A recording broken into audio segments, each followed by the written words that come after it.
So, right now, if you are putting out a statement talking about how your heart goes out to the hostages in Israel, but you are not saying that your heart goes out to the people, the civilians, the children of Gaza, if you are condemning Hamas, but you are not simultaneously condemning the Israeli government and the US's unconditional support for the Israeli government as they are bombing civilians in Gaza, as they have cut off food and electricity to a city that is over 50% children because of the extremely low life expectancy rate there, because people there are suffering under the worst form of apartheid in the world's largest open air prison and constantly are experiencing violence at the hands of the Israeli army.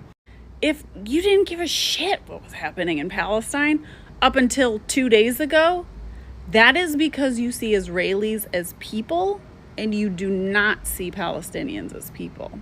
And if you live in the US and that's you, it's understandable if you haven't been paying attention, because the Western media is extremely white supremacist. And that is how racism works. Israelis get to be white, Palestinians are non-white, and they are therefore not people. You see this difference in humanization when you look at the very rhetoric that media uses to describe the difference between Israelis being killed and Palestinians dying, in the obfuscation of Israeli military aggression and settler aggression by calling such things clashes. And maintaining the dehumanization of Palestinians is so important to the project of white supremacist imperialism in Palestine that it is extremely threatening to do anything to humanize Palestinians. Which is why my suggestion yesterday, which I always make whenever there's violence in occupied Palestine, that people read a book, any book by a Palestinian author. That is so threatening to people. People take that as anti-Semitic, the suggestion that you read a book by a Palestinian. Because if you read a book by a Palestinian, it is going to humanize Palestinians for you, and it will change the way you see this conflict forever.